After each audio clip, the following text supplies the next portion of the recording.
شب بود بیابان بود زمستان بود، بوران بود سرمایه فراوان بود، یارم در آغوشم هراسان بود، از سردی افسرده و بی جان بود،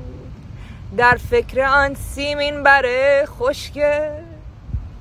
از جسم و جان خود بودم غافل، میکوشیدم بهرش از جان و دل، میبردمش با خود سوی منزل، گیسویش از باد و باران گشته آشفته، در هر تار مویش گویی مرواریدی غلطان سفته، طی شد راه دشوار آخر بر من و یار با بوسه ای